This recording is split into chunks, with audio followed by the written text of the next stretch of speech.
ગાંધીનગર જિલ્લાના દેગામ ખાતે આધુનિક અને સુવિધાસભર સરકારી આઈટીઆઈ ભવનની ભેટ મળી છે. અંદાજે 9 કરોડથી વધુના ખર્ચે નિર્માણ પામેલા નવા આઈટીઆઈ ભવનનું લોકાર્પણ રાજ્યના શ્રમ અને કૌશલ્ય વિકાસ અને રોજગાર વિભાગના કેબિનેટ મંત્રી કુંવરજી બાવળિયા તેમજ રાજ્યકક્ષાના મંત્રી કાંતિ અમૃતિયાની ઉપસ્થિતિમાં કરવામાં આવ્યું હતું. નવી ઇમારતોમાં 13 થિયરી ક્લાસરૂમ, અદ્યતન પ્રાયોગિક વર્કશોપ અને આધુનિક સુવિધાઓ ઉપલબ્ધ કરવામાં આવી છે.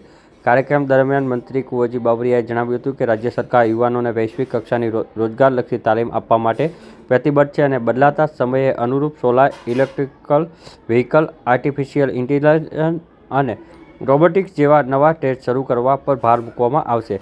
તેમણે વધુમાં જાહેરાત કરી હતી કે કોલેજના અંતિમ વર્ષમાં અભ્યાસ કરતા વિદ્યાર્થીઓ માટે ટૂંક ગાળાના સ્કિલ કોર્સ શરૂ કરવામાં આવશે, જેથી તેઓ ડિગ્રીની સાથે કૌશલ્ય પ્રમાણપત્ર પણ મેળવી રોજગાર માટે વધુ સક્ષમ બની શકે. સાથે તમામ આઈટીઆઈ તાલીમાર્થીઓને મફત યુનિફોર્મ અને મુખ્યમંત્રી એન્ટરશીપ યોજના હેઠળ ઉદ્યોગોમાં તાલીમ સાથે આર્થિક સહાયનો પણ લાભ મળશે. આ અંગેની માહિતી 18 જુલાઈના સાંજે 6 વાગ્યે આપવામાં આવી હતી.